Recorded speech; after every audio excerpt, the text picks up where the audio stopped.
Welcome to Teja TV news. Ramannapet మండలానికి సంబంధించిన నూతన రేషన్ కార్డులు, కళ్యాణలక్ష్మి చెక్కులు, ముఖ్యమంత్రి సహాయనిధి చెక్కుల్ని మంగళవారం స్థానిక జేపీ ఫంక్షన్ హాల్లో ఏర్పాటు చేసిన సమావేశంలో నకరేకల్ ఎమ్మెల్యే వేముల వీరేశం, యాదాద్రి భువనగిరి జిల్లా కలెక్టర్ హనుమంతరావు లబ్ధిదారులకు పంపిణీ చేశారు. అనంతరం ఎమ్మెల్యే వేముల వీరేశం మాట్లాడుతూ జిల్లాకు 10 ఏళ్ల పాటు జగదీష్ రెడ్డి మంత్రిగా ఉన్న నియోజకవర్గ అభివృద్ధికి ఏమాత్రం కృషి చేయలేదని ఎమ్మెల్యే వీరేశం ఆగ్రహం వ్యక్తం చేశారు. మంగళవారం చిట్యాల, రామన్నపేట మండలాల్లో రేషన్ కార్డులు, కళ్యాణలక్ష్మి, సీఎంఆర్ఎస్ చెక్కుల్ని పంపిణీ కార్యక్రమంలో పాల్గొన్న ఆయన బీఆర్ఎస్ ప్రభుత్వ కాలంలో శివర్ణగూడెం, ఐటిపాముల, డిండి, బ్రాహ్మణవెల్లం, పిల్లాయిపల్లి, ధర్మారెడ్డి కాలువను పూర్తి చేయలేదని విమర్శించారు. చాలా విషయాల్ని జేసీ గారు, ఆర్టీఓ గారు చెప్పారు. ఈరోజు గౌరవ ముఖ్యమంత్రి రేవంత్ రెడ్డి గారు తుంగతుర్తిలో రేషన్ కార్డుల పంపిణీ కార్యక్రమాన్ని ప్రారంభించిన తర్వాత మనం రామన్నపేట మండలంలో ఈరోజు రేషన్ కార్డుల పంపిణీ కార్యక్రమాన్ని చేపడతా ఉన్నాం. కొత్తగా మనకు 800 పైచలకు కొత్త రేషన్ కార్డులను మనము ఈరోజు పంపిణీ చేసుకుంటున్నాం. గతంలో పిల్లలై కొత్తగా వచ్చినటువంటి కోడలు కానీ మనవళ్ళు మనవరాళ్ళ పేర్లు కూడా రేషన్ కార్డులో గడిచిన 10 సంవత్సరాల్లో యాడ్ కాలేదు. ఆ యాడింగ్ కార్యక్రమాన్ని కూడా ఈరోజు మనం చేసుకుంటాం. అంటే ఈ సందర్భంగా మండలంలో ఉండేటువంటి రేషన్ కార్డు లబ్ధిదారులకైనా కళ్యాణ లక్ష్మి లబ్ధిదారులు వచ్చారు, సీఎంఆర్ఎఫ్ లబ్ధిదారులు వచ్చారు, మన ఆర్టీఓ గారు, ఎంఆర్ఓ గారు, జేసీ గారు చనిపోయినటువంటి భర్తలు చనిపోయినటువంటి వాళ్ళకు 20,000 ఇచ్చేటువంటి కార్యక్రమానికి లబ్ధిదారులైనటువంటి వాళ్ళు వచ్చారు, నాయకులందరూ కూడా వచ్చారు. గడిచిన 10 సంవత్సరాల్లో రేషన్ కార్డుల కోసం మొరబెట్టుకున్న రేషన్ కార్డు ఇచ్చినటువంటి దాఖలాలు, రేషన్ కార్డు ఇచ్చినటువంటి దాఖలాలు, సన్న బియ్యం ఇవ్వాలనేటువంటి ఆలోచన కూడా గడిచిన ప్రభుత్వానికి, గత ప్రభుత్వానికి లేదు. కానీ ముఖ్యమంత్రి రేవంత్ రెడ్డి గారు పిసిసి ప్రెసిడెంట్గా, ఆనాడు ప్రతిపక్ష లీడర్గా కేసీఆర్ మీద కొట్లాడుతున్నప్పుడు ఏ ప్రాంతానికి పోయినా ఆ ప్రాంత ప్రజలు మాకు రేషన్ కార్డు కావాలి, మా పిల్లల పేర్లు రేషన్ కార్డులు ఎక్కలేదు, యాడింగ్ అనేటువంటి కార్యక్రమం కూడా చేయండి అని చెప్పేసి రిక్వెస్ట్ చేసినటువంటి క్రమంలో ఈ ప్రభుత్వాన్ని గద్దెదించి ఇందిరమ్మ రాజ్యం ప్రజాపాలన వచ్చిన వెంటనే రేషన్ కార్డులు ఇస్తానని చెప్పేసి మనకు ఆ సందర్భంలో మాట ఇచ్చిండు. ఇచ్చిన ప్రకారంగానే ఈరోజు మాట నిలబెట్టుకున్నటువంటి ముఖ్యమంత్రి రేవంత్ రెడ్డి అని చెప్పేసి ఈ సందర్భంగా నేను తెలియజేస్తాను. మనం రేషన్ కార్డులు ఇవ్వడం ప్రారంభించగానే రేషన్ కార్డులు తుంగతుర్తిలో, నల్లగొండ జిల్లాలో ఉత్తమ్ కుమార్ రెడ్డి గారు కూడా సివిల్ సప్లై మినిస్టర్ మన జిల్లా వ్యక్తే కాబట్టి మన జిల్లా నుంచే రేషన్ కార్డుల పంపిణీ కార్యక్రమం జరుగుతూ ఉంటే గతంలో 9.5 సంవత్సరాలు ఉమ్మడి నల్గొండ జిల్లాకు మంత్రిగా చేసినటువంటి వ్యక్తి మేము 6,47,000 రేషన్ కార్డులు ఇచ్చినామని అబద్ధాలు చెబుతాం. నువ్వు 6 లక్షలు ఇస్తే ఈ జిల్లాలో ఇవాళ రేషన్ కార్డుల అవసరం ఏముందో చెప్పంటే సమాధానం చెప్పండి. ఈ జిల్లాకు ఆయన చేసింది 9.5 సంవత్సరాలుగా మంత్రిగా ఉండి చేసింది ఏంటంటే గొడ్డు సున్నాని చేసింది ఏం లేదు. మనకాడ పిల్లాయిపల్లి, ధర్మారెడ్డి టెండర్లు అయితే ఆయన అనుచరులకు ఇచ్చుకొని ఆ కాలువల్ని ఆగం చేసేది తప్ప మనకు సుక్క నీళ్ళు వచ్చినటువంటి ఒక ప్రయత్నం చేయలేదు. ఇది చేయలేదు. గంధమల్ల నుంచి నీళ్ళు ఇవ్వలేదు, బస్వాపురం నుంచి నీళ్ళు ఇవ్వలేదు, బ్రాహ్మణవెల్లంలో పూర్తి చేయలేదు, శివనగూడెం ప్రాజెక్టు పూర్తి చేయలేదు, డిండి ప్రాజెక్టు లేదు, నక్కలగండి లేదు, ఐటిపాముల లిఫ్ట్ లేదు. ఏ ఒక్క ప్రాజెక్టు కూడా జగదీష్ రెడ్డి గారి ఆధ్వర్యంలో ఈ జిల్లాకు వచ్చినటువంటి దాఖలాలు లేవు. ఆనాడు జానారెడ్డి 17.5 సంవత్సరాల మంత్రిగా ఉన్నప్పుడు, ఆ తర్వాత మాధవ్ రెడ్డి గారు, ఆ తర్వాత కోమటిరెడ్డి వెంకరెడ్డి గారు, ఉత్తమ్ కుమార్ రెడ్డి గారు, కొద్దిగా గొప్ప మోతుపల్లి నరసింహులు గారు వీళ్ళు మంత్రులుగా ఉన్నప్పుడు కొమ్ము పాపయ్య వీళ్ళు మంత్రులుగా ఉన్నప్పుడు అయిన ప్రాజెక్టులు అయిన కెనాళ్ళు తప్ప ఒక్క కెనాలు, ఒక్క ప్రాజెక్టు, ఒక్క నీటి సోర్సు, ఒక్క లిఫ్ట్ జగదీష్ రెడ్డి గారు ఈ ఉమ్మడి నల్గొండ జిల్లాలో పూర్తి చేసినట్టుంటే బహిరంగంగా చర్చకు రమ్మని చెప్పేసి మేము రిక్వెస్ట్ చేసినాం. కానీ రాడు. ముఖ్యమంత్రి మీద మాత్రం మాట్లాడతాం. ఎందుకు ముఖ్యమంత్రి మీద జగదీష్ రెడ్డి గారు మాట్లాడుతుందంటే, నిండు అసెంబ్లీ సాక్షిగా విద్యుత్ రంగంలో అవకతవకలు జరిగినాయని అసెంబ్లీలో చర్చ జరిగితే మీరు విచారణ జరిపించండి, నేను విచారణకు సిద్ధం అని చెప్పేసి ప్రకటించింది. అయినా ముఖ్యమంత్రి గారు దాన్ని పట్టించుకోకుండా వదిలేసి రెండోసారి లేచి మళ్ళీ చిత్తశుద్ధి విచారణ చేయండి నా మీద అన్నాడు. ముఖ్యమంత్రి గారు లేచి ఒకటే మాట, పదే పదే ఆ సభ్యుడు విచారణ జరిపించాలని కోరుకుంటుండు కాబట్టి ఆ సభ్యుని కోరిక మేరకు మేము రిటైర్డ్ జడ్జితోని విచారణ చేపిస్తామని చెప్పేసి ప్రకటించిన తర్వాత ఆ రోజు నుంచి స్టార్ట్ అయ్యిండు. ఈ రోజు వరకు ఆ విచారణ కమిటీ విచారణ చేసి రిపోర్టు ప్రభుత్వానికి ఇచ్చిన కానించి ఆయన కళ్ళు దాగిన కోతిలాగా, కాళ్ళు గాలిన పిల్లిలాగా ఒకటే ముఖ్యమంత్రి మీద, ప్రభుత్వం మీద అవాకులు చెవాకులు పేలుతుండు. ఎందుకు పేలుతుండంటే విచారణ చేయమని కోరుకుంది ఆయనే. విచారణ ఏ ఆపరేషన్ చేయాలనో రోగే చెప్పిండు, డాక్టర్ ఆపరేషన్ చేసి అక్కడ పెట్టుకోవడం ఖాయం. కాబట్టి దొంగతనం చేసి చేయకపోయినంటే ఇచ్చేది కాబట్టి నేను ప్రభుత్వానికి వ్యతిరేకంగా మాట్లాడినా కాబట్టి నన్ను మీద కేసు పెట్టిందని ఒక దొంగ డ్రామా, దొంగ కవరింగ్ కోసం జగదీష్ రెడ్డి మాట్లాడుతున్నాడు. ఇట్లా ఒక జగదీష్ రెడ్డి కాదు, కేటీఆర్ అయినా, హరీష్ అయినా, కేసీఆర్ అయినా వాళ్ళందరూ కూడా ఈ రాష్ట్రానికి, ఈ రాష్ట్ర ప్రజలకు చేసినటువంటి అన్యాయం మీద, దుర్మార్గం మీద ఈ రాష్ట్ర ప్రజలకు 8 లక్షల కోట్ల రూపాయల అప్పుల భారాన్ని ఈ రాష్ట్ర ప్రజల నెత్తిన పెట్టారు. ఆనాడు సోనియా గాంధీ కానీ, ఆనాడు ముఖ్యమంత్రిగా ఉన్న మన్మోహన్ సింగ్ కానీ తెలంగాణ రాష్ట్రాన్ని ఇచ్చి అప్పు లేని రాష్ట్రంగా తెలంగాణను మన చేతిలో పెడితే 10 సంవత్సరాలు పరిపాలించినటువంటి వ్యక్తి 8 లక్షల కోట్ల పైచిలకు అప్పును మన చేతిలో పెట్టింది. ఈరోజు ముఖ్యమంత్రి గారు అప్పుల భారాన్ని ఒకవైపు, అభివృద్ధిని ఇంకొక వైపు బాధ్యత తీసుకొని మనకి ఇలా రేషన్ కార్డులు ఇచ్చి, మన నియోజకవర్గానికి 3,500 ఇండ్లు ఇచ్చిండు, సన్న బియ్యం ఇచ్చేటువంటి కార్యక్రమం చేసిండు, ఉచితంగా ఆర్టీసీ బస్సు ఇచ్చిండు, 500కే గ్యాస్ సిలిండర్ ఇస్తుండు, 200 యూనిట్ల కరెంట్ ఇచ్చిండు. ఇట్లా అనేక కార్యక్రమాన్ని ముఖ్యమంత్రి రేవంత్ రెడ్డి గారు ఈరోజు మనకు అందిస్తుంటూ, మన కోసం పనిచేస్తున్నటువంటి ముఖ్యమంత్రికి, మన కోసం పనిచేస్తున్నటువంటి ప్రభుత్వానికి గౌరవ కలెక్టర్ గారిని వేదిక మీదకి రావాల్సిందిగా ఆహ్వానిస్తాం.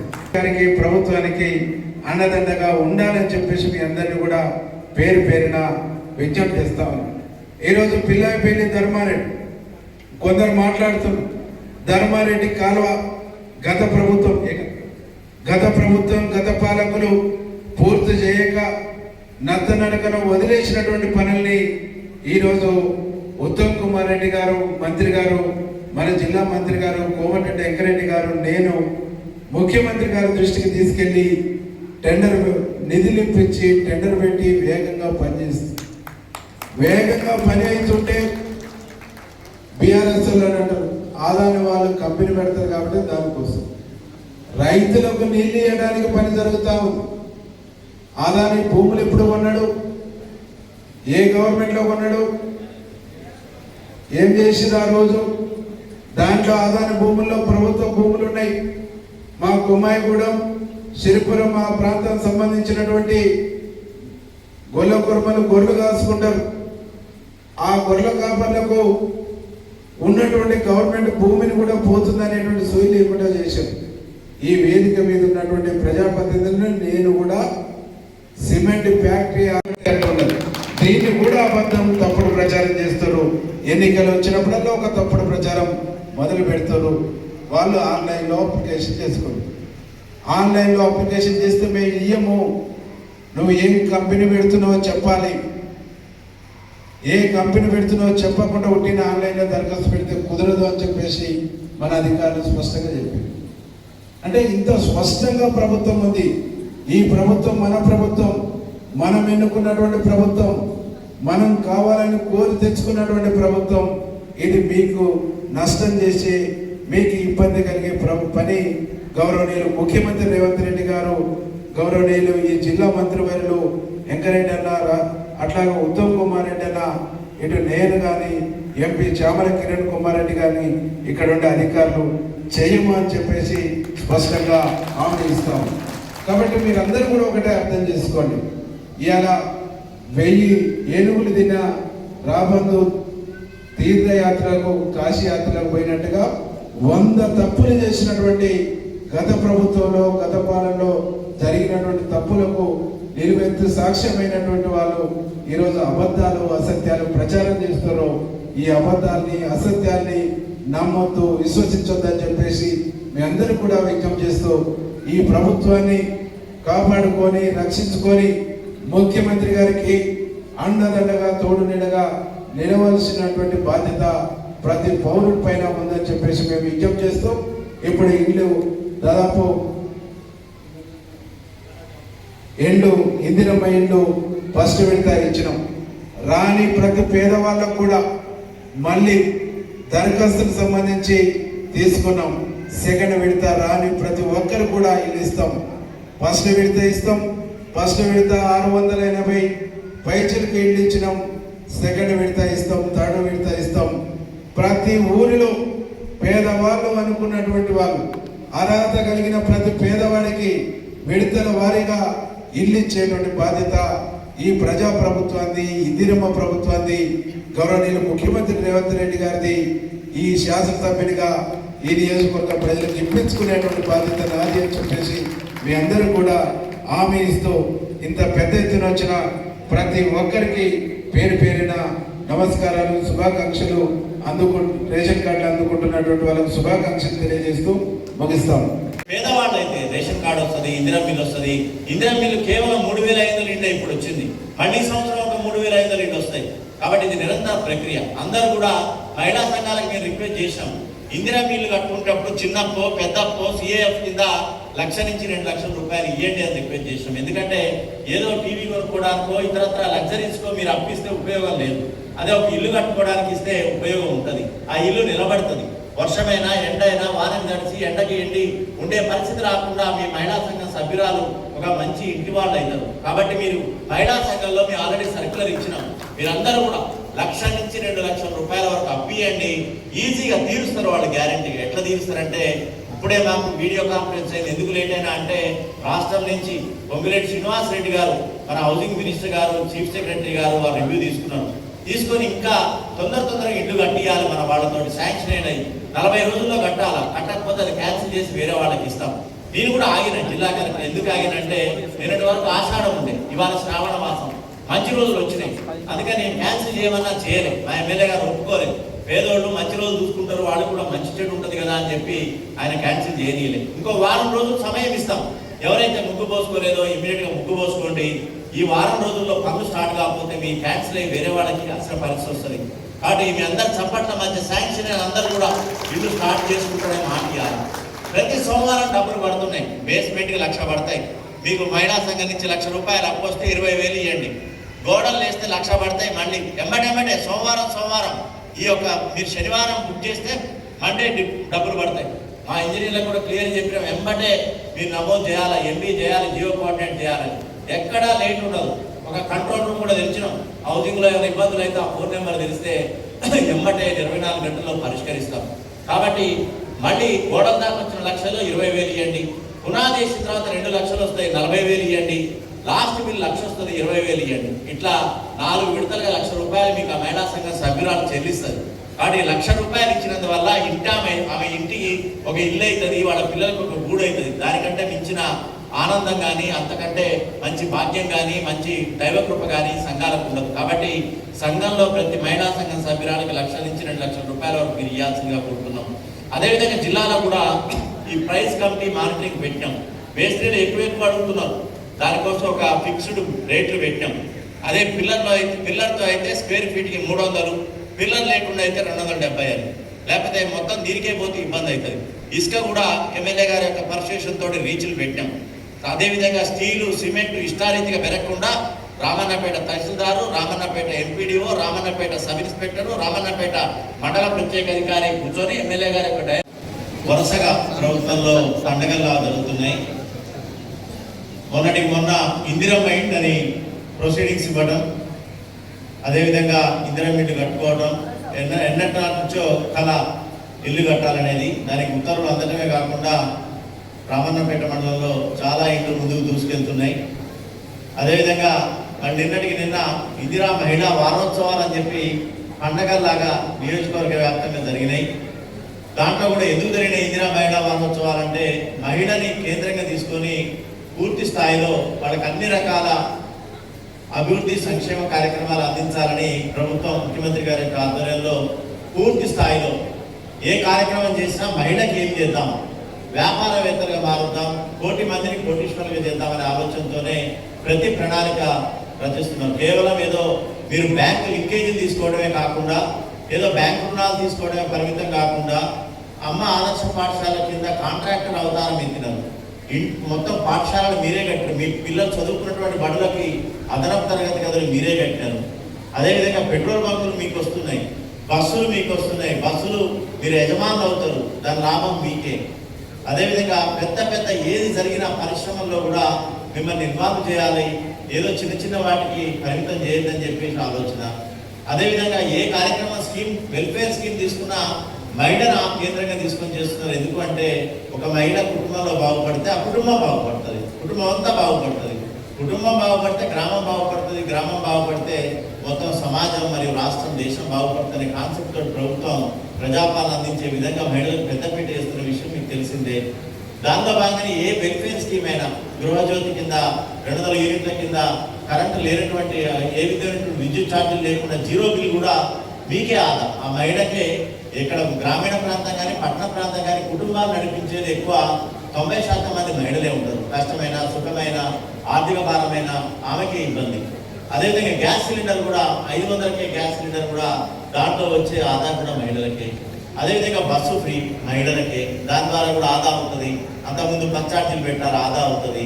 ఈ విధంగా ఏ ప్రోగ్రామ్, రాజీవ్ ఆరోగ్యశ్రీ కింద 10 లక్షల స్కీమ్ అయినా సరే మీకే బెనిఫిట్. అది ఇంట్లో ఎవరైనా సరే 10 లక్షల వరకు మీరు ఫ్రీగా, ఆపరేషన్ వరకు, ప్రాణాపాయ పరిస్థితి వరకు ఫ్రీగా ఉండేటువంటి పరిస్థితి ఉంది. మరి ఈరోజు పెద్ద పండగ రేషన్ కార్డు. ఇది చాలా ముఖ్యమైన అంశం. ప్రతిదానికి రేషన్ కార్డు అవసరం, నాట్ ఓన్లీ బియ్యమే కాదు. ఆ పరిస్థితులలో దాదాపు చాలా ఏళ్ళ నుంచి కళ్ళల్లో ఒత్తులు వేసుకుని ఎదురు చూస్తున్నారు. ఎట్లా అంటే కొత్త కోడలు వచ్చింది, ఆమెకి ఇక్కడ లేదు బియ్యం, అక్కడ తీసుకోవడానికి లేదు, డీలర్ ఇవ్వట్లేదు. కొత్త కోడలకి ఇక్కడ లేదు పేరు, అత్తగారు ఒకటే నసం, అరే నీ పేరు బియ్యం రాకపోయా అట్లా వాళ్ళ బియ్యం రావట్లేదు. కొత్త రేషన్ కార్డు కొత్తగా పెళ్ళైంది, భార్య భర్త పిల్లలు ఉన్నారు, వాళ్ళకి రేషన్ కార్డు లేనే లేదు. ఇందాకనే శ్రీ మాట్లాడినారు, ఆమె 10 ఏళ్ల నుంచి వెయిట్ చేస్తుందట. త్రిబుల్ ధమాకా అన్నది ఆమె. త్రిబుల్ ధమాకా అంటే రేషన్ కార్డు వచ్చింది, ఇందిరా మిల్లు వచ్చింది, ఒక్క దెబ్బకి 90 కిలోలు రిక్షా కట్టుకుని వెళ్ళిపోయి 90 కిలోల సన్నబియ్యం తీసుకుపోయింది. మరి మీ మాటల్లోనే, అది మీరు చెప్తే ఎంత చెప్పినా ఉంటుంది, లబ్ధిదారుల మనసులో ఉన్న మాటే ఆ స్త్రీ చెప్పడం జరిగింది. కాబట్టి సన్నబియ్యం కూడా మహిళకి అన్ని కష్టాలన్నీ, ఇంట్లో పిల్లలు అన్నం తినకపోయినా మగవాడు ఏదో బయట పోతాడు, డబ్బులు సంపాదించుకొస్తాడు, కానీ అన్నం దగ్గరికి వచ్చేసరికి వండేది మహిళనే, పిల్లల కడుపు చూసేది మహిళనే, భర్త కడుపు చూసేది మహిళనే, అత్తమామల కడుపు చూసేది మహిళనే. మరి ఆ దొడ్డు బియ్యంతో అన్నం పెట్టలేని పరిస్థితిలో ఉంటే సన్న బియ్యంతో కడుపు నిండే మహిళకి ఈ సన్న బియ్యం రాగానే ఒక వరంలాగా అనిపించి ఒకేసారి 3 నెలలు 90 కిలోలు ఇంట్లో నిల్వ ఉంటే ఎంత ఆనందం ఉంటుంది, ఎంత మంచి జిమ్మేదారుగా, ఎంత భరోసా ఉంటుంది, ఎంత కంటి నిండా నిద్రపోగలుగుతుంది అనేది మీ అందరి గట్టి చప్పట్ల మధ్య తెలియాల్సిన అవసరం ఉంది.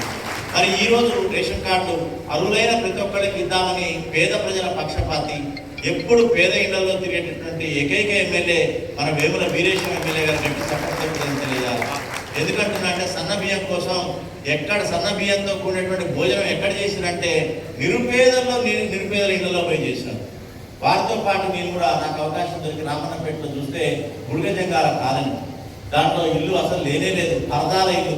ఆవిడ అన్నం వండుకుంటే కుక్కలు వచ్చి పోటీ పడి అన్నం గిన్నెలు మొత్తం కూడా చిందరవందర చేసే పరిస్థితులు ఉన్నటువంటి ఇంట్లో అక్కడ సన్న బియ్యంతో భోజనంలో పాల్గొనడమే కాకుండా వారికి ఇందిరా మిల్లు ఇచ్చి ముగ్గు పోసినటువంటి వేముల వీరేశం గారికి గట్టి తప్పకుండా చేయాలి. అంటే ఆ యొక్క భోజనం చేసినటువంటి ఇంటిని మర్చిపోకుండా మళ్ళీ ఆ ఒక్కదానికే ఇస్తే మిగతా వాళ్ళే ఎట్లా అని చెప్పి ఆ కాలనీలో ఉన్నటువంటి 8 మందికి కూడా ఏక బిగిన ఇచ్చినటువంటి ఘనత మన ఎమ్మెల్యే వీరేశం గారికి దక్కుతారు.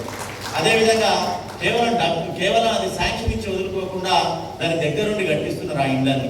మొత్తం ఒక పంచాయత్ సెక్రటరీని అక్కడ పెట్టి వాళ్ళకి కావాల్సిన ఇసుక కానీ అన్ని కానీ మొత్తం ఏర్పాటు చేసుకుంటూ వారు సొంతంగా కూడా ధన సహాయం చేసి డబ్బులు పెట్టి ఒక పేద ఇంటి మహిళ యొక్క కన్నీరు చూసే కార్యక్రమం చేసినటువంటి నిజమైన పేదల ఎమ్మెల్యే వేముల వీరేశం గారు ఏ కార్యక్రమం తీసుకున్నా పేదల యొక్క పక్షపాతిగా ప్రతిదీ కూడా పేదవాడికి చెందాలా. రేషన్ కార్డు కూడా ఇది నిరంతర ప్రక్రియ. రేషన్ కార్డు లేని వాళ్ళు ఇప్పుడు రాకపోతే అయ్యో రాకపోయాని బెంబేలెత్తాల్సిన పని లేదు, ఆందోళన పడాల్సిన అవసరం లేదు, మధ్య దళారిని అసలు ఆశ్రయించాల్సిన అవసరం లేదు. రూపాయి ఖర్చు లేకుండా ప్రభుత్వం క్లియర్గా చెప్పింది ప్రజాపాలనలో ఇందిరమ్మ ఇల్లు కానీ లేకపోతే రేషన్ కార్డు కానీ ఏది కానీ రూపాయి కూడా ఖర్చు లేకుండా మీ యొక్క చెంతకు చేరుతుంది. మీ ఇంటికి వచ్చి ఇస్తాం రేషన్ కార్డు అయినా సరే అదైనా సరే. ఎమ్మెల్యే గారు కూడా అట్లనే మొత్తం యంత్రాంగానికి ఆదేశాలు ఇచ్చినారు. ఆ పరంగానే మీరు ఎక్కడ కూడా మధ్య దళాన్ని నమ్మాల్సిన అవసరం లేదు. రూపాయి